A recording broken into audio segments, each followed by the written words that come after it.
Rebirth of underworld king episode 26। Rehan Aditya को रोकते हुए कहा, भाई रुक जाए।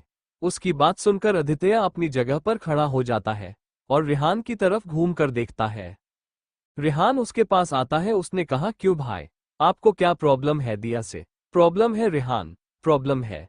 कुछ दिन पहले तक हम लोग इसके लिए गैंगस्टर थे, अंडरवर्ल्ड के डॉन थे। आज अचानक इसे तुझसे प्यार हो गया और आज ये तुझसे शादी करना चाहती है। कल फिर से इसका मन बदल गया तो तू क्या करेगा?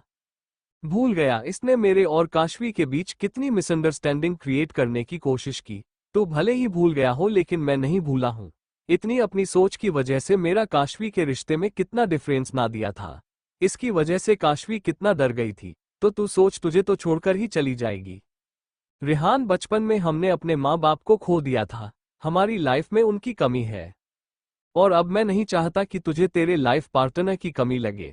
जिंदगी में अगर कोई साथी ना हो तब भी हम अपनी जिंदगी में खुश रह सकते हैं, लेकिन अगर हमारी जिंदगी में एक ऐसे इंसान आ गया, अभी बीच में छोड़कर चला गया, हमारे प्यार को नहीं समझा, तकलीफ बहुत होती है रेहान। और मैं तुझे उस तकलीफ में नहीं देखना चाहता। कल को अगर ये लड़की तुझे छोड़कर चली गई तो तू अकेला हो जाएगा। रेहान, तेरा भाई होने के नाते मैं ऐसा तो बिल्कुल नहीं चाहूंगा ना। उसकी बात सुनकर सब शांत हो गया। दिया रेहान की तरफ देखती है, जो आदित्य के सामने बिल्कुल शांत खड़ा था। दिया आदित्य के पास आती है। उसने कहा, मैं जानती हूं कि पिछले कुछ दिनों में मुझसे गलती हुई है, लेकिन मेरा यकीन करिए, मैं रेहान से प्यार करती हूं और मैं आपसे वादा करती हूं कि मैं रेहान का साथ कभी नहीं छोड़ूंगी। मुझसे जो गलती पहले हुई वो गलती मैं दोबारा नहीं दोहराऊंगी। आदित्य ने दिया से कहा, दिया, गलती तुम्हारी नहीं थी, गलती हमारे काम की ही थी और तुम कभी इस घर में एडजस्ट नहीं कर पाओगी, इसीलिए तुम्हारा रेहान से दूर रहना ही बेहतर है। दिया उसकी बात सुनकर उदास हो जाती है। उसने आगे कुछ नहीं कहा। पुष्पेंद्र जी ने कहा, आदित्य, उससे गलती हो गई थी लेकिन अब वो रेहान से प्यार करती है और तुम क्यों पुरानी बातों को लेकर बैठे हो? लाइफ में मूव ऑन करो बेटा। काशवी ने कहा, हाँ आदित्य जी, अब पुरानी बातों को रहने दीजिए। दिया पहले से ही बहुत गिल्टी है अपनी गलती को लेकर। रेहान और दिया एक दूसरे से प्यार करते हैं। हमारे लिए सिर्फ यही मैटर होना चाहिए और कुछ भी नहीं। आदित्य ने कहा, बात मेरी नहीं है काशवी, बात रेहान की है और मैं रेहान के साथ कोई रिस्क नहीं ले सकता। मैं यही चाहता हूं कि उसकी लाइफ में जो लड़की आए वो हमेशा उसके साथ में रहे। आशी ने कहा, भैया आपका काम और तेजस का काम ये भी तो अलग है, लेकिन फिर भी आपने तेजस को अपनाया, तो आपको दिया से क्या प्रॉब्लम है? वो भी तो रेहान भैया से प्यार करती है और प्यार करती है तो वो उनका साथ वो कभी नहीं छोड़ेगी। रेहान ने कहा, हाँ भाई, आप दिया को एक मौका तो दीजिए, वो परफेक्ट लाइफ पार्टनर बनेगी। भाई प्लीज भैया, प्लीज मान जाइए, क्योंकि जब तक आप नहीं करेंगे तब तक मैं भी दिया को नहीं अपना पाऊंगा। प्लीज भैया मान जाइए। आदित्य अभी भी एकदम शांत खड़ा था। वो अभी भी कुछ नहीं बोल रहा था। जब काशवी से रेहान और दिया की हालत देखती है तो वो आदित्य के पास आती है। उसने कहा, आदित्य जी प्लीज मान जाइए ना, आपने भी तो प्यार किया है, तो फिर तो आप इन दोनों को बहुत अच्छे से समझ सकते हैं, इनके प्यार को समझ सकते हैं। प्लीज आदित्य जी मान जाइए। काशवी की बात सुनकर आदित्य काशवी की ओर देखता है। उसने कहा, चलो दिया, मैंने दिया को एक मौका, लेकिन एक बात, अगर कभी भी दिया की वजह से रेहान को तकलीफ हुई तो मैं दिया तो कभी माफ नहीं करूंगा। दिया ने जब उसकी बात सुनी तो उसने जल्दी से कहा, हाँ मैं वादा करती हूँ, मैं हर कदम में रेहान के साथ रहूंगी, बस आप मुझे एक मौका दीजिए खुद को साबित करने का। आदित्य ने कहा, ठीक है दिया, हम कल ही तुम्हारे घर रिश्ता लेकर आएंगे और तुम्हारे मम्मी पापा से तुम्हारे और रेहान के रिश्ते की बात करेंगे।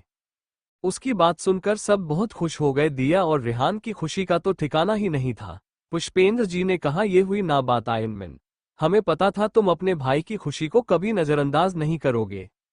रेहान ने अगले ही पल आदित्य को गले से लगाते हुए था, थैंक यू भैया, thank you, you are the best. Aditya भी इसको अपने गले से लगा लेता है।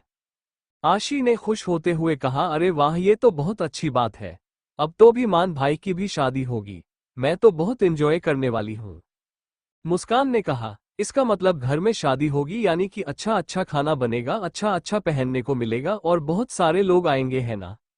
आशी ने मुस्कान से कहा, हाँ मुस्कान, बहुत मजा आएगी और मैं तुम्हें अपने साथ शॉपिंग लेकर जाऊंगी, तो तुम अपने लिए अपने सारे कपड़े खरीदना। पुष्पेंद्र जी ने कहा, अरे तुम दोनों भी ना, अभी शादी तय नहीं हुई है, हमें कल दिया के घर जाना है, उसके मम्मी पापा से बात करने, उसके बाद ही आगे कुछ हो सकता है, और तुम दोनों अभी से पूरी प्लानिंग करने लगे। आशी ने कहा वो क्या है ना डैड, मैं इतनी खुश हो गई कि खुशी खुशी में मैंने बहुत आगे की प्लानिंग कर ली। दिया ने कहा मुझे घर चलना चाहिए, मैं घर से बहुत देर पहले निकली थी, माँ परेशान हो जाएंगी। पुष्पेंद्र जी ने कहा दिया तुम्हें रिहान तुम्हारे घर तक छोड़ आएगा, अकेले जाने की जरूरत नहीं है। आशी ने कहा और इसी बहाने तुम दोनों को थोड़ा वक्त भी मिल जाएगा अकेले में एक दूसरे के साथ। आशी की बात सुनकर दिया थोड़ा शर्मा गई। आशी ने रिहान से कहा विहान भैया जाइए और दिया को उसके घर छोड़कर आइए, वरना हम कल आपके लिए रिश्ता कैसे लेकर जाएंगे। रिहान उसके पास आता है और उसके सर पर चपत लगाते हुए कहता है, अपने भाई को परेशान करते हुए। आशी ने कहा भैया यही तो मौका है आपकी टांग खींचने का, और ये मौका तुम्हें अपने हाथ से बिल्कुल भी नहीं जाने दूंगी। अदित्य बिना किसी से कुछ भी कहे ऊपर चला जाता है। काशवी ने कहा ये तो अच्छा हुआ कि अदित्य जी मान गए। अब बस कल हम तुम्हारे घर रिश्ता लेकर आएंगे, इसके बाद बहुत जल्द ही अपने घर में भी आ जाओगी। दिया ने कहा लेकिन काशवी मुझे बहुत डर लग, मम्मी पापा मान तो जाएंगे ना। काशवी ने उसे प्यार से समझाते कहा बिल्कुल मान जाएंगे, अदित्य जी को मनाना भी तो कितना मुश्किल था लेकिन वो मान गए ना। अदित्य जी ज्यादा मुश्किल तो तेरी मम्मी पापा को मनाना नहीं है, देखना अंकल आंटी जी मान जाएंगे। होप सो ऐसा ही हो। चल अब मैं चलती हूँ। काशवी और दिया गले मिलते हैं। दिया सबको बाय कहती है और रिहान उसे घर छोड़ने चला जाता है। तेजस ने आशी से कहा आशी अब मुझे भी चलना चाहिए, मैं तुम्हें यहाँ तक छोड़ने आया था। आशी ने उससे कहा तेजस आज ना मैं यहीं पर रहूंगी, तो तुम मुझे लेने मत आना, तुम कल ही मुझे लेने आना। तेजस ने कहा ठीक है जैसी तुम्हारी मर्जी। अपनी बात कहने के बाद तेजस और से चला जाता है। आशी काशवी के पास आती है, उसने कहा काशवी अब तुम ठीक हो ना। काशवी ने अपने आप को जताते हुए कहा मैं बिल्कुल ठीक हूँ। काशवी मुझे तुमसे पूछना था क्या भैया मुझसे गुस्सा है। काशवी ने मुस्कुराते हुए कहा तुम्हें लगता है तुम्हारे भैया तुमसे ज्यादा देर गुस्सा रह सकते हैं। हाँ वो अलग की बात है कि पिछले कुछ दिनों जो भी हुआ उससे उन्हें तकलीफ बहुत हुई है, लेकिन मैं ये भी जानती हूँ कि वो ज्यादा देर तक तुमसे गुस्सा नहीं रह पाएंगे। आशी ने कहा मैं भैया के पास जा रही हूँ उनसे माफी मांगने। कुछ देर बाद आशी अदित्य के कमरे के बाहर आती है और वो अदित्य के कमरे का दरवाजा खटखटाती है। आशी अंदर आ जा, तुझे दरवाजा लॉक करने की जरूरत नहीं है, अदित्य ने कमरे के अंदर से कहा। जब आशी ने अदित्य की बात सुनी तो वो दरवाजा खोलती है और धीरे से कमरे के अंदर झांक कर देखती है। अदित्य ने कहा आज पूरा टाइम कमरे से बाहर खड़े रहने का इरादा है क्या, अब जल्दी अंदर आ। आशी धीरे धीरे कदम रखकर अदित्य के कमरे के अंदर आ रही होती है और वो अदित्य के सामने आकर खड़ी हो जाती है। आशी की आंखें इस वक्त झुकी हुई होती है, वो अदित्य की तरफ नहीं देख रही थी। भैया आई एम सॉरी, मैंने जो कुछ भी किया, जो कुछ भी आपसे कहा मैं उसके लिए बहुत शर्मिंदा हूँ। इतना कहकर वो अपना चेहरा उठाती है और अदित्य की तरफ देखती है। अदित्य उसकी आंखों में आंसू देखता है। अदित्य ने कहा जब तुमने वो सब कहने से पहले एक बार भी नहीं सोचा तो अब क्यों रो रही है। मैं तो खुदगर्ज हूँ, अपने बारे में सोचता हूँ, मुझे तो तुम लोगों की कोई परवाह नहीं है, मैं तो तुम लोगों से प्यार ही नहीं करता तो क्यों आए हैं आशी यहाँ पर। भैया मैं जानती हूँ मुझसे बहुत बड़ी गलती हुई थी, लेकिन यकीन मानिए भैया उसके बाद में मुझे मेरी गलती का एहसास भी हुआ था। ऐसा तेजस के आने के बाद नहीं था, मुझे पहले ही मेरी गलती का एहसास हो गया था। उस वक्त मैं सुबह इतनी परेशान थी कि सही गलत के बीच में अंतर ही नहीं समझ में आ रहा था, और मैंने आपको वो सब कह दिया। भैया प्लीज प्लीज मुझे माफ कर दीजिए, हम बस मैं कभी ऐसा नहीं करूंगी। आप अगर चाहो तो मुझे तो थप्पड़ भी मार सकते हो, लेकिन प्लीज भैया मुझसे गुस्सा मत होना। आप नीचे से भी बिना किसी से कुछ कहे ऊपर आ गए, आपने एक बार भी मेरी तरफ नहीं देखा, इसका मतलब तो यही हुआ ना भैया कि आप मुझसे बहुत गुस्सा है ना भैया। अदित्य ने कहा हाँ आशी बहुत गुस्सा हूं मैं तुझसे, तेरे कहे एक एक शब्द ने मुझे बहुत तकलीफ पहुंचाई है, लेकिन इसका मतलब ये बिल्कुल भी नहीं है कि मैं अपनी बहन की आंखों में आंसू बर्दाश्त कर लूं। आशी उसकी तरफ बहुत ध्यान से देख रही होती है। अदित्य ने अपना हाथ आगे बढ़ाया और उसके आंसू साफ करते हुए कहा मैं जानता हूं आशी तुझे कितनी तकलीफ हुई थी, और मैं ये भी जानता हूं कि तू मुझसे कितना प्यार करती है, और तुझे अपनी कही बातों का कितना पछतावा है वो तेरी आंखों से दिख रहा है। और आशी मैं तुझसे कभी गुस्सा हो सकता हूं, मेरे पास एक ही तो छोटी सी बहन है, तो उससे मैं कैसे गुस्सा हो। अभी तुरंत जॉब पर अदित्य के सीने से लग जाती है। भैया कभी भी मुझसे गुस्सा मत होइएगा, क्योंकि मैं आपकी नाराजगी बर्दाश्त नहीं कर पाऊंगी भैया। अदित्य ने अब बस बहुत हो गया, अब तो बिल्कुल भी नहीं रोएगी, वरना सच में मैं तुझे 2 थप्पड़ लगाऊंगा। आशी ने कहा बहुत गंदा मजाक था भैया। काशवी उन दोनों को दरवाजे पर खड़ी देख रही थी। भगवान का शुक्र है कि सब ठीक हो गया। आदित्य जी को उनकी बहन मिल गई, अब कुछ और ना हो। अगले दिन काशवी सोकर उठती है। वो अपने बगल में सो रहे आदित्य को देखती है, जो वक्त बहुत आराम से सो रहा था। काशवी उसको देखकर मुस्कुराती है और वो उठकर वॉशरूम चली जाती है। कुछ देर बाद वो वॉशरूम से बाहर आ जाती है और शीशे के सामने बैठकर तैयार होने लगती है। वो खुद से ही बड़बड़ाए जा रही थी, जल्दी जल्दी कर काशवी, आज दिया के घर भी जाना है रिश्ता लेकर, और घर में बहुत सारे काम भी हैं। बस भी करो काशवी, कितनी टेंशन लोगी। काशवी घूम कर देखती है तो आदित्य खड़ा था। काशवी ने कहा, आदित्य जी आप कब जगे? आदित्य उसके दोनों गले पर अपने हाथ बांधते हुए कहा, तब जब तुम खुद से ही बातें कर ले जा रही थी। काशवी, कितना टेंशन लोगी? आदित्य जी, टेंशन कैसे ना लूं? अंकल आंटी को मनाना भी है इस रिश्ते के लिए। ये सब कहते वक्त काशवी के चेहरे में बहुत टेंशन से भरे भाव थे। आदित्य उसको देखकर मुस्कुराता है, आगे बढ़ते उसके गाल पर एक किस करता है। उसके ऐसा करने से काशवी के चेहरे के भाव बदल गए और वो इस वक्त बिल्कुल शांत हो गई। आदित्य पीछे हटकर उसकी तरफ देखना है। काशवी हैरानी से उसकी ओर देख रही होती है। आदित्य ने उसकी एक गाल पर हाथ रखते हुए कहा, ऐसे क्या देख रही हो जान? मैंने क्या तुम्हें पहली बार किस किया है? आदित्य जी, मैं की टेंशन में हूं और आप हैं कि आपको अभी ये सब सूझ रहा है। अब मैं क्या करूं? तुम इतनी प्यारी लग रही थी कि मुझसे रहा नहीं गया। और अब रिलैक्स हो जाओ, सब कुछ अच्छा होगा। मैं वॉशरूम जा रहा हूं, तुम मेरे कपड़े निकाल दो, मैं भी जल्दी से तैयार हो जाता हूं। काशवी ने कहा, जी मैं अभी निकाल देती हूं। आदित्य वॉशरूम चला जाता है और काशवी उसके कपड़े निकालकर बेड पर रखकर कमरे से बाहर निकल आती है। काशवी सीढ़ियों से नीचे उतर रही थी, तभी अचानक से उसका सर घूमता है। वो अपने सर पर हाथ रखती है और काशवी अपने आप को संभाल नहीं पाती है और उसका पैर सीढ़ियों से फिसल जाता है। वो आगे की तरफ गिरने ही वाली थी कि तभी पीछे से उसका हाथ पकड़कर किसी ने खींच लिया। काशवी अपने आप को सीढ़ियों में झुका हुआ देखकर बहुत घबरा गई। उसने घबराहट में पीछे पलटकर देखा तो वहां पर रेहान था। रेहान उसे सही से खड़ा करता है और फिर धीरे से उसे सीढ़ियों पर ही बैठा देता है। रेहान ने परेशानी भरी आवाज में कहा, आप ठीक हो ना? आपको चक्कर आ रहे थे, डॉक्टर के पास चले क्या? काशवी ने कहा, नहीं रेहान, इसकी कोई जरूरत नहीं है और थैंक यू मुझे बचाने के लिए, वरना आज तो मैं बहुत बुरा गिरती। चलिए मैं आपको आपके रूम तक छोड़ देता हूँ। काशवी ने कहा, उसकी कोई जरूरत नहीं है, मैं चली जाऊंगी धीरे से। रेहान ने कहा, आप ये बात कह रही है? आप पूरे टाइम पूरे घर का काम करती रहती है, एक मिनट भी बैठती नहीं है। भैया भी तो आपकी इसी बात से बहुत परेशान रहते हैं। मुझे पता है आप अपने कमरे में नहीं जाएंगे यहाँ से, या तो किचन में जाएंगी या फिर घर के दूसरे काम करने लगेंगी। अब उठिए और अपने कमरे में चलिए। काशवी अपनी जगह से उठती है। जब वो खड़ी हुई थी उसे फिर से चक्कर आने लगते हैं। रेहान काशवी को संभालते हुए उसकी बाजू पकड़ता और एक हाथ उसके कंधे पर रखकर उसे संभालते हुए कहता है, चलिए मैं आपको आपके रूम में छोड़ देता हूँ। काशवी मन में कहती है, आज रेहान का बिहेवियर तो कुछ ज्यादा ही अलग है। काशवी ध्यान से रेहान की तरफ देख रही थी। रेहान ये बात महसूस कर सकता था, लेकिन वो कुछ बोल नहीं रहा था। वो काशवी को उसके कमरे में लेकर आता है और उसे धीरे उसे बेड पर बैठा देता है। रेहान ने कहा, मैं जानता हूं आप क्या सोच रहे हैं, यही कि मुझे क्या हो गया, अचानक से मेरा बिहेवियर बदल क्यों गया।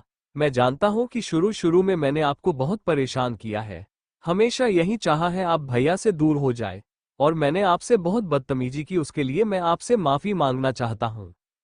काशवी उसकी बातों को बहुत ध्यान से सुन रही थी जब रेहान ने उससे माफी मांगी। सॉरी भाभी, मुझे माफ कर दीजिए। काशवी के लिए रेहान का बिहेवियर पहले ही अनएक्सपेक्टेड था, और उसमें से रेहान का उसे भाभी कहना। काशवी तो अब पहले से भी ज्यादा चौंक गई थी। काशवी ने चौंकते हुए कहा, क्या क्या कहा रेहान तुमने? रेहान ने फिर से कहा, आई एम सॉरी भाभी। रेहान, तुमने मुझे भाभी कहा, क्या मैंने जो सुना भी सच है? रेहान ने कहा, आप मेरी इकलौती भाभी है, आपको भाभी नहीं कहूंगा तो किसको कहूंगा? और आपने तो भाभी वाला काम भी किया है, आपको बिना भाभी कहे बिना रहा ही नहीं गया। मैंने भले ही आपको कभी भाभी वाली इज्जत ना दी हो, लेकिन आपने भाभी वाला फर्ज हमेशा निभाया है। आपने भैया से बात की मेरे और दिया के रिश्ते के लिए, आपके कहने के बाद ही भैया इस रिश्ते के लिए माने थे। थैंक यू भाभी, भैया को मनाने के लिए। काशवी उसकी बात सुनकर बहुत खुश थी आज। उसने कहा, थैंक यू की कोई बात नहीं है रेहान, मैं इस घर में खुशियां देखना चाहती हूँ। इस घर के हर एक मेंबर को खुश देखना चाहती हूँ। मैंने जो कुछ भी किया वो बहू के नाते किया। मैंने अपना फर्ज पूरा किया है जो मुझे करना चाहिए था। लेकिन भाभी, मैंने तो उम्मीद भी नहीं की थी। मैंने आपके साथ इतना गलत किया, फिर भी आप मेरे लिए भैया को समझाया, जो शायद मैं तो कभी नहीं कर पाता और इस घर में और कोई भी नहीं कर पाता लिए, क्योंकि भैया अपनी जिद के आगे कभी किसी की नहीं सुनते। और अगर भैया नहीं मानते तो ना मैं भैया के अगेंस्ट नहीं जा सकता था और ना ही मैं दिया को छोड़ सकता था। मैं जानती हूँ रेहान, तुम अपने भैया से बहुत प्यार करते हो, उनकी इजाजत के बगैर कुछ भी नहीं करते। हाँ भाभी, भैया की रजामंदी मेरे लिए बहुत जरूरी है। मेरे लिए वो मेरे सब कुछ है, मेरी माँ, मेरे बाप, एवरीथिंग। मेरी और आशिक की जिंदगी में हमें कभी माँ बाप की कमी नहीं खली, क्योंकि भैया ने हमें इतना प्यार दिया। कभी हमें हमारे माँ बाप की कमी महसूस ही नहीं हुई। मैंने बहुत कुछ किया है हमारे लिए, इतने में कोई भी तकलीफ नहीं चाहता, ऐसा कुछ भी नहीं करना चाहता इससे उन्हें बुरा लगे। रेहान, सब कुछ ठीक हो चुका है और हमें थोड़ी देर बाद दिया के घर रिश्ता लेकर जाना है। अब जल्दी जाओ तो तैयार हो जाओ। और एक काम करो, तुम जाने से पहले ना ये तुम अपनी दाढ़ी बनवा लो, बालों को भी थोड़ा छोटा करवा लो। इससे तुम और भी अच्छे दिखोगे और अंकल आंटी के सामने तुम्हारा इंप्रेशन भी अच्छा पड़ेगा। सच में भाभी, तो मैं अभी जाता हूँ। और तो मैं अभी जाता हूँ सलोन। और आपने जैसा कहा है ना, मैं वैसे ही तैयार होगा। दिया के मम्मी पापा को एक भी ऐसा मौका नहीं दूंगा जिससे वो मुझे रिजेक्ट कर सके। एक बार फिर से मेरी मदद करने के लिए थैंक यू भाभी। अब बस करो रेहान, कितना थैंक यू बोलोगे, बस हो गया एक बार। और बिल्कुल, तुम दिया से इतना प्यार करती हो रेहान, इतना कुछ कर रहे हो उसे अपनी जिंदगी में शामिल करने के लिए, अंकल आंटी तुम्हें मना कर ही नहीं पाएंगे। आदित्य कमरे के अंदर आता है। जब वो रेहान और काशवी को बातें करते देखता है तो वो भी एक बार तो हैरान रह जाता है। क्या बात हो रही है दोनों लोगों में, क्या कोई मुझे बताएगा? रेहान और काशवी आदित्य की तरफ देखते हैं जो अभी अभी वॉशरूम से बाहर निकला था। रेहान ने कहा, हम क्यों बताएं भैया आपको, ये मेरी और भाभी की आपस की बात है, सीक्रेट है हम दोनों का और वो सीक्रेट हम आपको नहीं बताने वाले। आदित्य ने कहा, क्या कहा तूने भाभी? तू काशवी को भाभी कब से कहने लगा? भैया कभी ना कभी तो है, भाभी भुलाना ही था तो मैंने सोचा वह नहीं था, मैं ऐसे ही करता हूँ, वैसे भी मैंने बहुत वक्त लगा दिए हैं भाभी कहने में, अपने और गलतियां नहीं करना चाहता था तो मैंने सोच लिया मैं आज से ही इनको भाभी कहूंगा। आदित्य रेहान की बात सुनकर खुश था, जिन्होंने काशवी की ओर देखकर कहा, भाभी अपने जो भी कहना है उसका ध्यान रखूंगा। अब मैं जाता हूँ, ठीक है? आगे बढ़कर पास भी कोई हक करता है। सच में भाभी अब बेस्ट है। थैंक यू मुझे इतनी अच्छी एडवाइस देने के लिए। रेहान उससे अलग होता है और वहां से जाने लगता है। आदित्य ने कहा, ये कौन सी बात हुई, तूने मुझे तो गले लगाया ही नहीं, क्या करने जा रहा है ये भी नहीं बताया। रेहान ने कहा, भैया कहा ना कि मेरा भाभी का सीक्रेट है, आपको नहीं बताएंगे। अच्छा है तुम दोनों का, तुम दोनों एक क्या हुए मुझे ही भूल गए। This is not fair. हाँ, काशवी ने कहा, देख रहे हो रेहान तुम्हारे भाई को, कितने जल कुकड़े हैं ये। भाभी अब क्या कर सकते हैं हम दोनों जल कुकड़ों का, आप इन्हें जलने दीजिए, हम दोनों अपनी बातें इन्हें नहीं बताएंगे। इतना कहकर वो कमरे से जल्दी से बाहर निकल गया। आदित्य ने काशवी की ओर देखकर कहा, तो तुमने मेरे भाई को भी अपने साइड में कर लिया, इतना कि मुझे की भाव नहीं दे रहा है, इसकी सजा तो तुम्हें मिलनी चाहिए। आदित्य काशवी की तरफ धीरे धीरे आ रहा था। काशवी उसको अपनी तरफ आते हुए देख रही थी। अचानक काशवी ने अपना हाथ फिर से अपने सर पर रखा। आदित्य जी प्लीज छोड़ दीजिए ना। आदित्य ने उसके कान के पास कहा, ऐसा तो कभी नहीं हो सकता कि मैं तुम्हें छोड़ दूं। अब वो अपने हाथ धीरे धीरे काशवी की खुली कमर पर चलाने लगा। उसके ऐसा करने से काशवी की धड़कनें तेजी से चलने लगी। काशवी के हाथ इस पर आदित्य के कंधे पर कैसे थे, उसने जल्दी से अपने हाथ उसके कंधे से हटाए और जल्दी से उसके सीने पर सर रखकर अपने दोनों हाथ उसके बाजू से होते हुए पीछे से कंधे पर अपने हाथ रख दिया। इस वक्त उसने आदित्य को बहुत ही टाइटली होल्ड किया था। उसके ऐसा करने से आदित्य के चेहरे पर मुस्कान आ गई। काशवी ने कहा, आदित्य जी आपने मुझे जिंदगी में अपना मुझे पूरा किया है, मेरी उम्मीद से कहीं ज्यादा प्यार और इज्जत दी है आपने मुझे। कभी कभी तो खुद की किस्मत पर भी मुझे यकीन नहीं होता कि आपके जैसा प्यार करने वाला जीवन साथी मुझे मिला है। काशवी, खुशकिस्मत मैं हूं जो तुम मेरी जिंदगी में हो। मुझे तो नहीं लगा था कि तुम मुझे कभी नहीं अपनाओगी, लेकिन तुमने ना सिर्फ मुझे अपनाया बल्कि मुझे इतना प्यार दिया। मेरी खाली जिंदगी को तुमने अपने प्यार से भर दिया। मेरी जिंदगी में सुनेपन को दूर कर दिया तुमने। लेकिन मैं ज्यादा खुशकिस्मत हूं, आपकी वजह से मुझे इतनी प्यारी फैमिली मिली, इतने सारे रिश्ते मिले। आशी, रेहान, रॉकेट भैया, काका जो मुझे एकदम आशी जैसा ही प्यार करते हैं। मेरी जिंदगी में मैंने पिता की प्यार की कमी पूरी कर दी और वो सिर्फ मैं आपकी वजह से। तुम मुझ जैसे गैंगस्टर को अपनाकर मेरी जिंदगी में प्यार ही प्यार खुशियां ही खुशियां भर दी। मैं तुमसे प्यार चाहता था लेकिन तुमने मुझे मेरी उम्मीद से भी कहीं ज्यादा प्यार दिया है। तुमने मुझे मेरी अच्छाइयों और बुराइयों के साथ अपनाया और कभी भी मुझे बदलने के लिए नहीं कहा, जबकि मेरे अंदर तो इतनी सारी बुराइयां हैं। कैसे आपसे प्यार ना करती अदित्य जी। आपने मुझे इतना प्यार दिया कि बदले में आपको प्यार ना देने के अलावा मेरे पास कोई ऑप्शन ही नहीं था। और प्लीज आइंदा से मत कहिएगा कि आप में कोई बुराई है। आप में कोई भी बुराई नहीं है, आप बहुत अच्छे हो, बहुत अच्छे। और आइंदा से कभी भी अपने आप को बुरा मत कहिएगा, क्योंकि मुझे आपकी बुराई आपके मुंह से भी नहीं पसंद। अदित्य अब उसे अपने से अलग करते हुए उसके दोनों गालों पर हाथ रखकर कहा, इतना प्यार करती हो मुझसे, बहुत ज्यादा, इस दुनिया में सबसे ज्यादा सिर्फ आपसे प्यार है। अदित्य धीरे धीरे काशवी के होठों की तरफ बढ़ने लगा। काशवी उसे अपने करीब आता हुआ देख रही थी। अदित्य उसके होठों के पास पहुंचा लेकिन काशवी ने उसे अपने से दूर धक्का दिया और कहा, आपकी सजा प्यार में ज्यादा डिफरेंस नहीं है और अभी मैं सजा पूरी करने के लिए तैयार नहीं हूं, क्योंकि मैंने कोई गलती नहीं की। अपने परिवार को प्यार देना कब से गुनाह हो गया। काशवी को खुद से दूर जाते देखकर अदित्य उसे गुस्से से देखता है, लेकिन उसका ये गुस्सा प्यार भरा था। उसी तरीके से देखकर काशवी को भी हंसी आ जाती है। उसने कमरे से बाहर की ओर दौड़ते हुए कहा, जल्दी से तैयार हो जाए, नीचे आ जाए, वरना तो लगता है आपको यही छोड़कर रिश्ता पक्का करके आना पड़ेगा हम सबको। इतना कहकर को मुस्कुराकर वहां से चली जाती है और अदित्य भी उसे देखकर मुस्कुराता है। थोड़ी देर में वो सब दिया के घर पहुंचते हैं। पुष्पेंद्र जी, रॉकेट, मुस्कान, आशी, काशवी, अदित्य और रेहान। वाओ, मैं कितने दिन बाद घर से बाहर घूमने आई हूँ, मुस्कान ने ताली बजाते हुए कहा। आशी ने कहा, तभी तो हम तुम्हें भी लाए हैं। इस वक्त रेहान बहुत ही नर्वस था, उसके तो कदम ही आगे नहीं बढ़ रहे थे। काशवी ने जब ये देखा तो रेहान के कंधे पर हाथ रखकर कहा, रेहान अंदर चलो। भाभी मुझे बहुत डर लग रहा है, दिया के मम्मी पापा मान तो जाएंगे ना। रेहान, तुम दिया से इतना प्यार करते हो, जब वो तुम्हारी आंखों में दिया के लिए वो प्यार देखेंगे ना तो जरूर मान जाएंगे, अभी अंदर चलो। आशी ने कहा, हाँ भैया अंदर चलिए, मुझे भी अपनी छोटी भाभी लाने की बहुत जल्दी है और अगर आप अंदर नहीं चलेंगे तो रिश्ता कैसे पक्का होगा। आशी ने रेहान का हाथ पकड़ा और उसे अंदर की तरफ ले जाने लगी। काशवी वहां से आगे बढ़ गई। वो 2 कदम आगे बढ़ी ही थी कि वो अचानक रुक गई और उसने अपने सर पर हाथ रख लिया। वो गिरने ही वाली थी कि अदित्य ने उसे हाथों से थामते हुए संभाल लिया। अदित्य ने घबराते हुए पूछा, काशवी क्या हो गया, तुम ठीक तो हो। अदित्य जी, वो मुझे अचानक से चक्कर आ गए। तुम्हें सुबह भी चक्कर आए थे और अभी भी चक्कर आ रहे हैं। कितनी बार कहा है ढंग से खाना खाया करो, लेकिन नहीं, तुम्हें तो सारा वक्त घर के काम करना है, सबकी देखभाल करना, लेकिन सिर्फ अपना ही ध्यान नहीं रखना है। तुम चलो अभी मेरे साथ डॉक्टर के पास चलो। अदित्य जी, थोड़ा सा चक्कर ही तो आया है, आप तो कितना घबरा रहे हैं, ऐसा होता रहता है, शायद गर्मी की वजह से डिहाइड्रेशन हो गया होगा मुझे, इसी वजह से मुझे चक्कर आ रहे हैं। अब हमें भी अंदर चलना चाहिए। सब अंदर चले गए हैं। अंदर आराम से बैठूंगी तो मुझे भी बेटर फील होगा। अदित्य ने कहा था ना, और कहाँ चलो।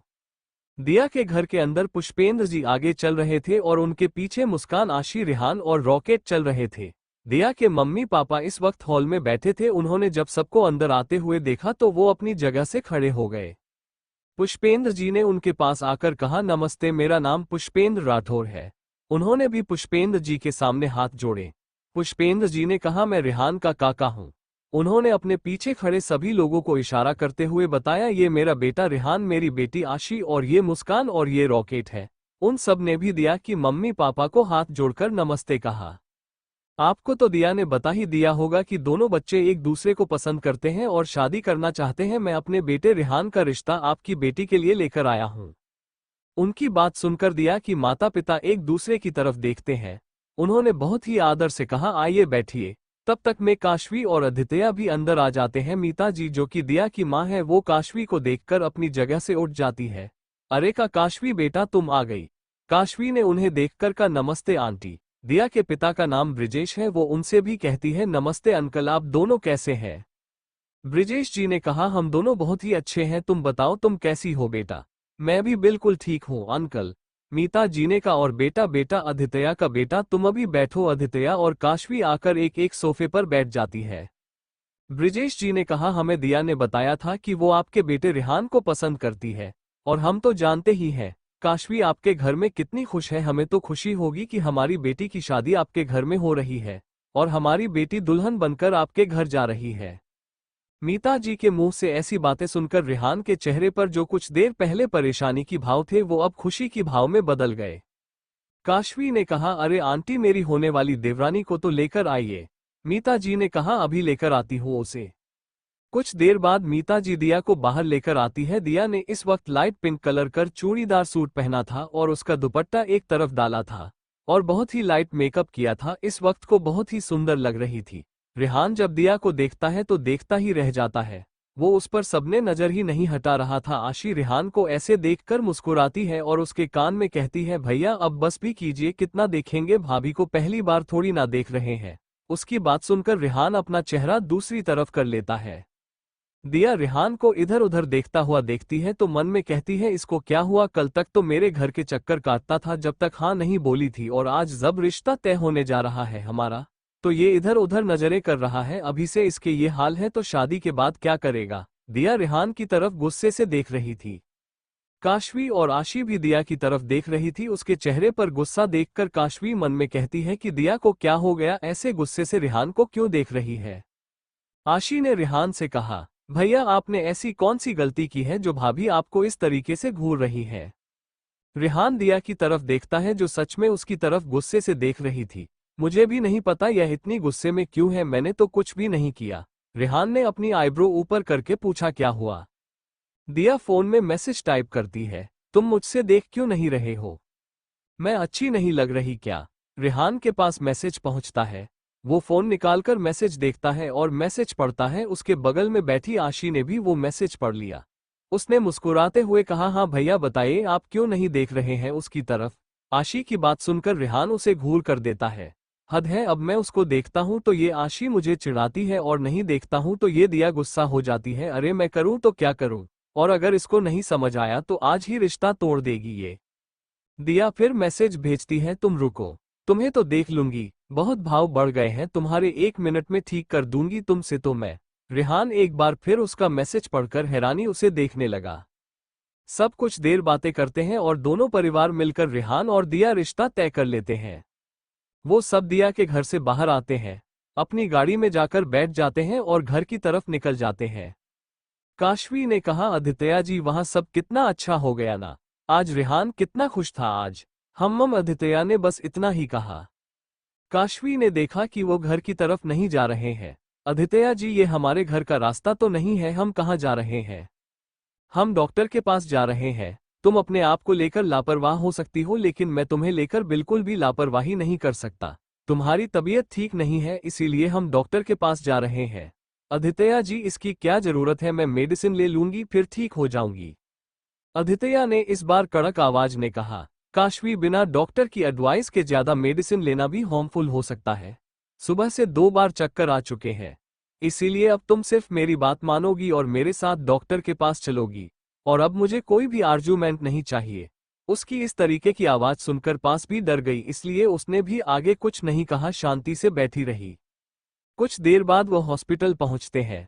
आदित्य काशवी को लेकर डॉक्टर के पास जाता है। दोनों इस वक्त डॉक्टर के सामने बैठे हुए थे। आदित्य ने डॉक्टर से कहा, डॉक्टर आज सुबह से ही मेरी वाइफ को चक्कर आ रहे हैं, 2 बार तो ये गिरते गिरते भी बची है। डॉक्टर ने कहा, इसमें घबराने वाली कोई बात नहीं है, गर्मी के दिनों में अक्सर ऐसा होता है, बीपी लो हो जाने की वजह से चक्कर आने लगते हैं। काशवी ने आदित्य से कहा, देखा आदित्य जी मैं भी आपको यही कह रही थी लेकिन आप हैं कि मेरी बात सुनते ही नहीं है, लेकर आ गए मुझे डॉक्टर के पास। डॉक्टर ने कहा, मिसेस सिंह मेरी बात तो पूरी सुन लीजिए। मैंने कहा ऐसा हो सकता है लेकिन ये तो चेकअप करके ही पता चलेगा कि असली वजह क्या है, आप मेरे साथ आइए। आदित्य ने कहा, जाओ काशवी डॉक्टर के साथ। आदित्य की बात सुनकर काशवी डॉक्टर के साथ चली जाती है। कुछ देर डॉक्टर उसका चेकअप करते हैं।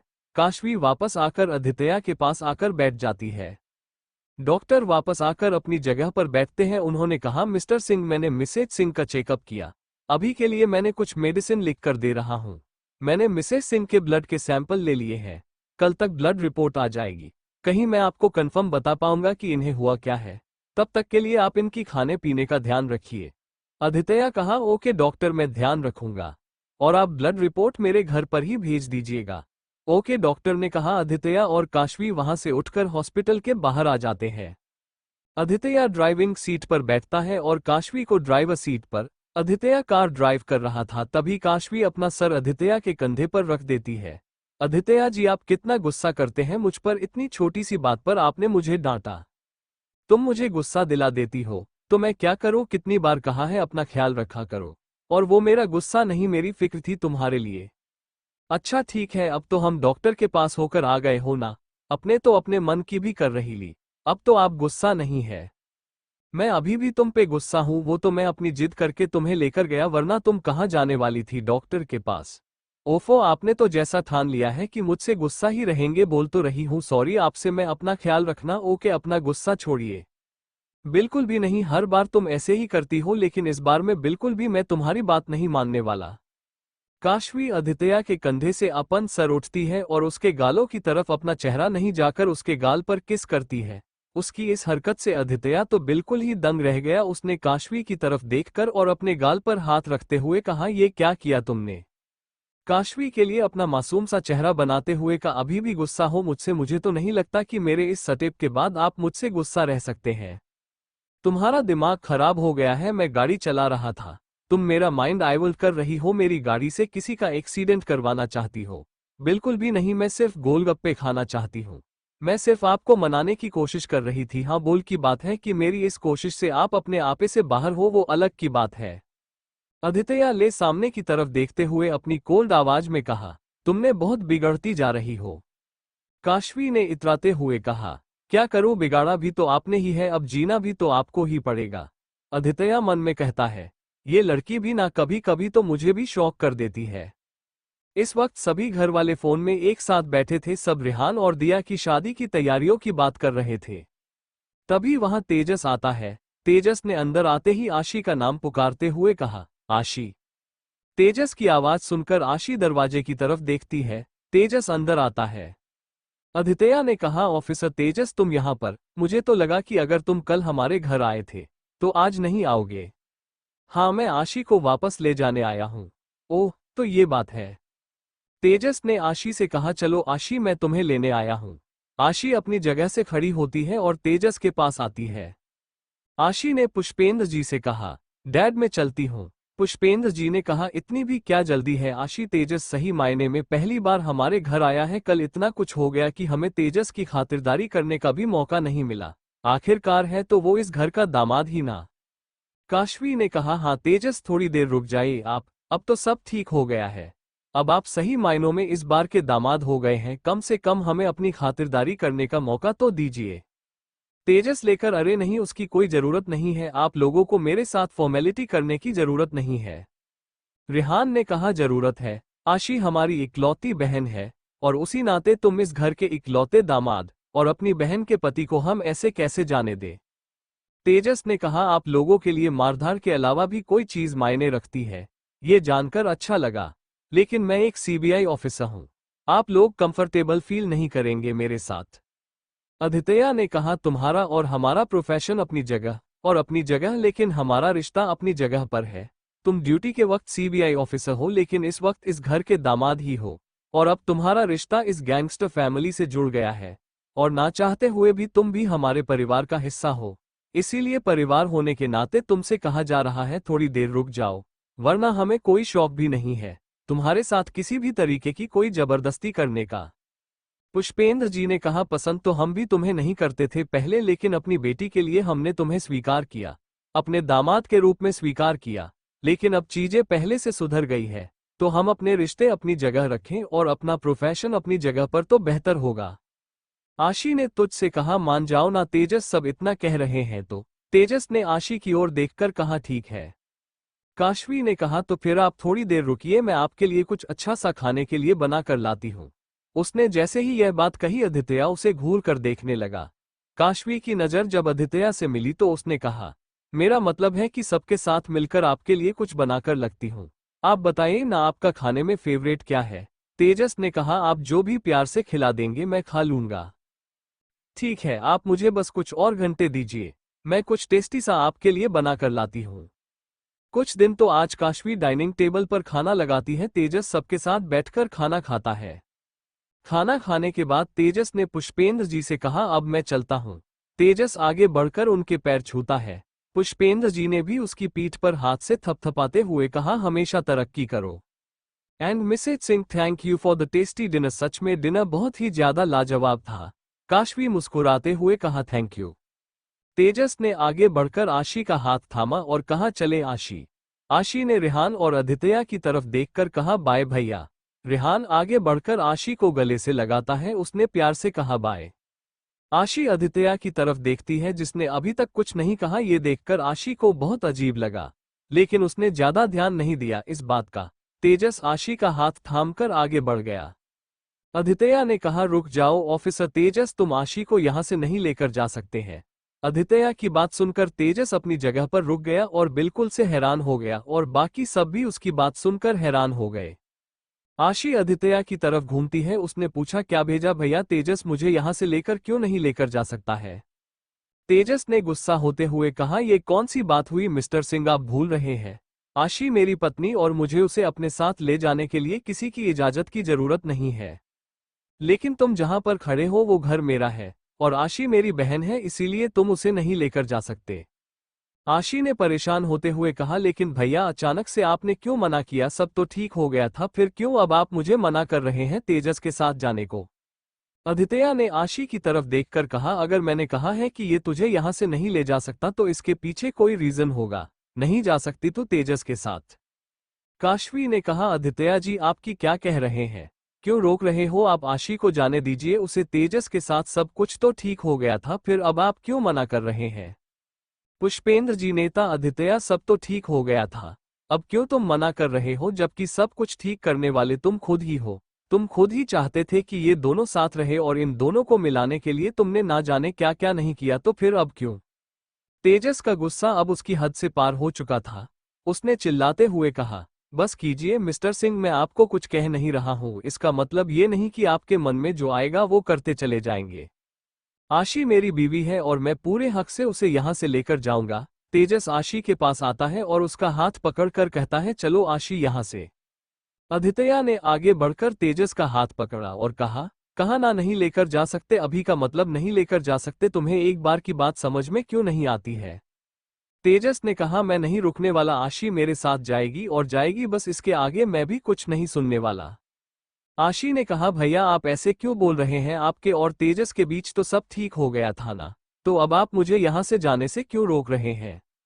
आदित्य आगे बढ़ता है, आशी के पास आकर कहता है, तुझे याद है जब हम दोनों भाई तुझसे पहली बार मिले थे और मैंने तुझे पहली बार गोद में उठाया था, तो उस वक्त के लिए मैं अपने अपने सारे दर्द सब भूल गया था, और तूने भी मुझे इतना प्यार दिया कि मुझे जीने का मकसद मिल गया। आशी ने कहा, याद है भैया मुझे, और आपके मिलने के बाद ही मेरी जिंदगी में सारी कमी पूरी हो गई थी। प्यार की कमी, माँ की कमी, और मैं तो एक पल भी आपको खुद से दूर नहीं जाने देती थी। और उसी दिन से तू मेरी जिम्मेदारी बन गई थी। उसी वक्त तेरी सारी जिम्मेदारी मेरी हो गई थी। तेरी खुशियों की जिम्मेदारी मेरी हो गई थी। तेरी परवरिश की जिम्मेदारी मेरी हो गई थी। और मैंने कसम खाई थी कि जिंदगी के किसी भी मोड़ पर मैं तुझे जरा सी भी तकलीफ नहीं होने दूंगा। दुनिया की सारी खुशी तेरे कदमों में लाकर रखूंगा। हाँ भैया, मैं जानती हूँ आप मुझसे बहुत प्यार करते हैं, और बचपन से लेकर आज तक आपने मेरे लिए बहुत कुछ किया है। तभी तो मैं भगवान से भी पहले और डैड से भी पहले आपको मानती हूँ। मेरे लिए आप ही मेरे सब कुछ हो भैया। तुझे याद है बचपन में तू गुड्डा गुड्डी का खेल खेलती थी और उसमें अपनी गुड़िया की शादी कितने धूमधाम से करती थी। ... आशी को अपना बचपन याद आता है कि वो कैसे गुड़िया गुड्डे खेलती थी। हाँ भैया याद है मुझे, लेकिन वो सारी बातें अभी क्यों? बचपन में तू मुझसे कहती थी कि तू अपनी शादी में पिंक लहंगा पहनेगी, बहुत सारी शॉपिंग करेगी, बहुत सारे नए नए कपड़े पहनेगी, और जैसे तू अपने गुड़िया और गुड्डे की धूमधाम से शादी कराती थी, वैसे एक दिन तेरी भी शादी धूमधाम से होगी। और तुम मुझसे ही कहती थी कि मैं तेरे लिए तेरा दूल्हा ढूंढ कर लाऊंगा। लेकिन अनफॉर्चुनेटली ये काम तुमने खुद ही कर लिया। तो कम से कम मुझे बाकी के तो सपने पूरे करने दे, जो सपने मैंने देखे थे तेरी शादी को लेकर। आशी को अभी भी आदित्य की बात समझ में नहीं आ रही थी, और बाकी घर वालों को भी उसकी बात समझ में नहीं आ रही थी। तेजस ने कहा, आप कहना क्या चाहते मिस्टर सिंह? यही कहना चाहता हूँ। तेजस कि तुम आशी को यहाँ से नहीं लेकर नहीं जा सकते। अगर आशी यहाँ से जाएगी तो घर से विदा होकर जाएगी, डोली में बैठकर जाएगी, तब जाएगी जब तुम बारात लेकर धूमधाम से इससे लेने आओगे। आशी ने अपनी शादी को लेकर बहुत सपने सजाए थे। मेरा फर्ज बनता है कि मैं उसके सारे सपने को पूरा करूं। मेरी बहन इस घर से तभी तुम्हारे साथ जाएगी जब वो पिंक लहंगा पहनेगी। हर एक शादी की रस्म होगी। जब तुम बाजों के शोर के साथ बारात लेकर आओगे, मेरी बहन तभी तुम्हारे साथ जाएगी, जैसी शादी का उसने सपना देखा था, वरना तो तुम उसे यहां से नहीं लेकर जा सकते। आदित्य की बात सुनकर सब लोग हैरान हो गए। आशी भी अपनी आंखें बड़ी करके आदित्य को देखने लगी। उसके मुंह से अनायास ही निकला, भैया। क्या भैया, कुछ गलत कहा क्या मैंने? आदित्य ने तेजस की तरफ देखकर कहा। तो बताओ ऑफिसर तेजस, तुम चाहते हो आशी को यहां से ले जाना, तो तुम्हें मेरी शर्त को पूरी करना होगा, वरना तो आशी इस घर के बाहर कदम भी नहीं रखेगी तुम्हारे साथ। तेजस ने कहा, लेकिन मिस्टर सिंह, मेरी और आशी की शादी तो हो गई है। अगर आप आशी का सपना पूरा करना चाहते हैं तो मुझे कोई प्रॉब्लम नहीं है, लेकिन आशी अब मेरी पत्नी है, तो वो मेरे साथ क्यों नहीं जाएगी? ऑफिसर तेजस, मैंने कहा ना, आशी अब तुम्हारे साथ तुम्हारे घर तब ही जाएगी जब उसकी दोबारा से धूमधाम से शादी होगी, जैसी शादी का उसने सपना देखा था। और मेरी रेहान की काका की सबकी ख्वाहिश थी आशी की शादी को लेकर, क्योंकि हमारे घर में वो इकलौती बेटी है। इसीलिए हम इस शादी में अपने सारे अरमान पूरे करना चाहते हैं जो पहले पूरे नहीं हो सके। तेजस ने कहा, अरे ये भी कोई बात हुई? वो ऑलरेडी मेरी पत्नी है, शादी जैसे भी हुई लेकिन हो तो गई थी ना, और अब आप मुझे उसे ले जाने से मना कर रहे हैं। आप जानते हैं ना, कितनी मुश्किलों के बाद तो हम एक हुए हैं। हमने तो अभी साथ रहना ही शुरू किया है, और आप कह रहे हैं कि मैं आशी को यहाँ पर छोड़ दूं? ऐसा थोड़ी नहीं होता है। अब जो भी है जैसा भी है, लेकिन तुम उसे यहाँ से तो नहीं ले जा सकते मेरी इजाजत के बगैर। इसीलिए घर जाओ, अपने मम्मी पापा को भी शादी के लिए बुलाओ, घर जाकर शादी की तैयारियां करो अगर तुम चाहते हो कि आशी तुम्हारे साथ जाए। वक्त मत बर्बाद करो ऑफिसर तेजस। जितना वक्त बर्बाद करोगे उतनी देरी हो जाएगी आशी को तुम्हारे साथ जाने के लिए। और तुम्हारी बातों से लग रहा है कि तुम उससे एक पल भी दूर तो नहीं रह सकते, तो अगर पास रहना चाहते हो तो 2 हफ्ते बाद अपनी बारात लेकर आना। जल्दी बोलो, मंजूर है? तेजस ने आशी की तरफ देखकर कहा। आशी भी उसकी तरफ ही देख रही थी। उसने आशी की तरफ देखकर कहा, आशी की खुशियों के लिए मैं कुछ भी कर सकता हूँ। ठीक है, अगर आप कह रहे हैं कि मैं 2 हफ्ते से दूर है रह लूं, मेरे लिए भी उसकी खुशियों से बढ़कर कुछ नहीं है, और उसकी खुशी के लिए मैं आपकी बात मानने के लिए तैयार हूँ। तेजस की बात सुनकर आशी के चेहरे पर एक बड़ी सी मुस्कुराहट आ गई। बाकी सब भी खुश हो गए, लेकिन अभी भी उसकी आंखों में आंसू थे। जब आदित्य ने उसकी आंखों में आंसू देखे तो उसके पास जाकर, कैसा है, क्या हो गया, अब तो रो क्यों रही है? मैंने जो भी कुछ किया है भैया उसके लिए रो रही हूँ। भैया, मैंने आपके साथ इतना गलत किया, उसके बाद भी आप मुझसे गुस्सा नहीं है, मेरे लिए इतना सोच रहे हैं। आप तो हर बार एक अच्छे भैया होने का फर्ज निभाते हैं, लेकिन मैंने क्या किया? मैं एक अच्छी बहन नहीं बन पाई भैया। भैया, मुझे लगा कि मैंने आपके साथ जो कुछ भी किया है उसके बाद आपका प्यार मेरे ही बदल गया होगा। अब आप मुझे पहले के जैसा प्यार नहीं करते होंगे। भले ही आपने मुझे माफ कर दिया था, लेकिन मेरे मन में डर था, मैंने आपको खो दिया है। अब हमारा रिश्ता पहले जैसा नहीं रहेगा। आदित्य ने उसके दोनों गालों पर हाथ रखते हुए कहा, पागल है, मैं तुमसे गुस्सा होगा? आशी, उस वक्त हालात ही ऐसे थे कि तेरा मुझ पर गुस्सा करना जायज था। आखिरकार तुझे ऐसा लगता था कि तेरे पति को मैंने मारा है, जिस वजह से तूने मुझ पर गुस्सा किया। नहीं भैया, मैंने बहुत गलत किया है आपके साथ। आप नहीं जानते मैं आज भी कितने गिल्ट में हूं कि मैंने आप पर उंगली उठाई, जबकि मैं जानती हूं कि आपके जितना प्यार तो मुझे इस दुनिया में कोई भी नहीं कर सकता, तो आप मेरे साथ ऐसा कैसे कर सकते हैं? आशी, हम इस बारे में पहले भी बात कर चुके थे ना, और तूने मुझसे माफी भी मांग ली थी, तो बार बार वही बात दोहराने से क्या मतलब? मतलब है भैया, मैंने आपसे ऊंची आवाज में बात की, आपसे लड़ाई की है। सच में ना भैया, आपका प्यार मेरे लिए कम तो नहीं हुआ ना? मेरे उस बिहेवियर के बाद आपके मन में मेरे लिए सच में कोई भी गुस्सा नहीं है? अरे तू पागल है, अगर मैं तुझसे गुस्सा होता तो तुझसे बात ही नहीं करता। और तूने सोचा भी कैसे मैं तुझसे गुस्सा होऊंगा? पागल लड़की, मुझे बचाने के लिए तो तूने अपनी जिंदगी के बारे में भी एक बार नहीं सोचा, और बिना सोचे समझे तेजस से शादी कर ली थी। अगर तूने मेरे लिए इतना कुछ किया था तो मेरा भी तो तेरे प्रति कुछ फर्ज बनता है ना। इसीलिए अब तो वो सारी बातें भूल जा। मैं तुझसे गुस्सा नहीं हूं, और ना ही मेरा प्यार तेरे लिए बदला है। मैं जैसे पहले प्यार तुझसे करता था, आज भी उतना ही प्यार तुझसे करता हूं। उसकी बात सुनकर आशी आदित्य को हग लेती है। आई लव यू भैया।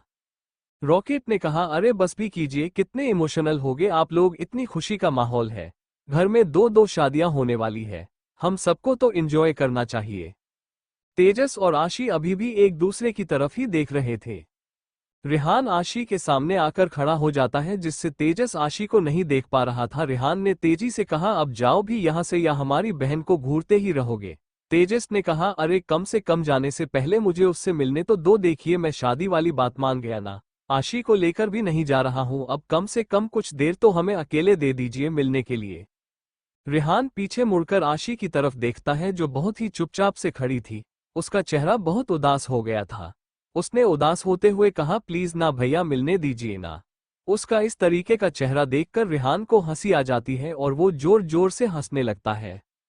आशी जब रेहान को ऐसे हंसता हुआ देखती है तो पूछती है, आप ऐसे हंस क्यों रहे हैं? तुझे क्या लगता है तू ही दूसरों के साथ मजाक कर सकती है? कल तूने भी तो मुझे कितना परेशान किया था, तेरी वजह से वो दिया मुझसे गुस्सा हो गई, तो मैं तुझे कैसे जाने दूं, अपना बदला तो लूंगा ही ना। मैंने तो सोचा था कि तुझे थोड़ा सा तंग करूंगा, लेकिन तूने तो एकदम रोने जैसी शक्ल बना ली अपनी। रेहान की बात सुनकर और आशी की शक्ल देखकर बाकी सबको भी हंसी आ जाती है और आशी झेप जाती है। काशवी ने कहा, अब बस भी करो रेहान, कितना परेशान करोगे उसको, मिलने दो उसे, वैसे भी बेचारी 2 हफ्ते तक तो मिल नहीं पाएगी। ठीक है भाभी, अगर आप कह रही हैं तो इस मिलने देता हूँ, रेहान आशी से कहता है। जा मिलने जा करके। काशवी ने तेजस से कहा, आपके पास 10 मिनट है, जो बातें करनी है इन्हीं 10 मिनट में कर दीजिए। आशी दौड़ करते तेजस पास जाती है और उसका हाथ थाम करके कहती है, चलो जल्दी जल्दी चलो, है हमारे पास 10 मिनट है। तेजस भी उसका हाथ थाम लेता है और वो दोनों घर के बाहर चले जाते हैं। बाहर गार्डन एरिया में तेजस ने कहा, यार आशी, मैं कैसे रहूंगा तुम्हारे बगैर 2 हफ्ते, अब रहना तो पड़ेगा ही, क्योंकि भैया चाहते हैं। क्या यार आशी, मैंने क्या सोचा था और क्या हो गया? मैं तो तुम्हें यहाँ से ले जाने आया था, 2 दिन में कितना मिस किया मुझे, तुमसे 2 हफ्ते दूर रहना पड़ेगा। उसकी बात सुनकर आज की को हंसी आ जाती है। वो दोनों कुछ देर बातें करते हैं और तेजस वहां से चला जाता है और आपकी भी घर के अंदर आ जाती है। काशवी ने कहा, और हाँ, अब तो हमें डबल डबल शॉपिंग करनी पड़ेगी, रेहान की शादी के लिए और आशी की शादी के लिए भी। मुस्कान ने कहा, भाव कितना मजा आएगा, घर में 2-2 शादियां होंगी, मैं तो बहुत एंजॉय करूंगी और रोज अच्छे अच्छे कपड़े पहनूंगी। मुस्कान आदित्य के पास आती है। उसने आदित्य से कहा, सुपरमैन, तुम मुझे भी अच्छे अच्छे नए नए कपड़े दिलाओगे ना? आदित्य ने उसके सर पर हाथ फेरते हुए कहा, बिल्कुल, तुम भी तो मेरी बहन जैसी हो, जब हम तो शॉपिंग में जाएंगे ना तो तुम भी हमारे साथ चलना और तुम्हें जो पसंद हो वो खरीद लेना। मुस्कान ने ताली बजाते हुए कहा, ये थैंक यू सुपरमैन। पुष्पेंद्र जी ने आदित्य से कहा, एक बार तुमने फिर से एक अच्छे भाई होने का फर्ज निभाया। जो चीज हम आशी के लिए सोच भी नहीं सकते वो चीज तुम कर देते हो उसके लिए।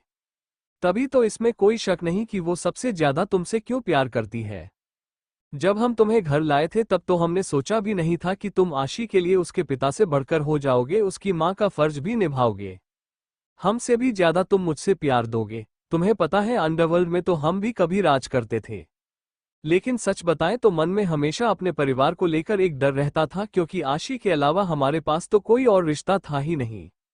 लेकिन फिर तुम आए हमारी जिंदगी में फरिश्ता बनकर। तुम्हारे आने के बाद हमने खुद को मजबूत महसूस किया है। तुम्हारे आने के बाद जैसे हमारे अंदर से सारा डर ही खत्म हो गया। तुम्हारे आने के बाद हमने सारी चिंता फिक्र छोड़ दी थी और खुद को और भी ज्यादा पावरफुल समझने लगे। और सब कुछ तुम्हारे वजह से ही हो पाया था।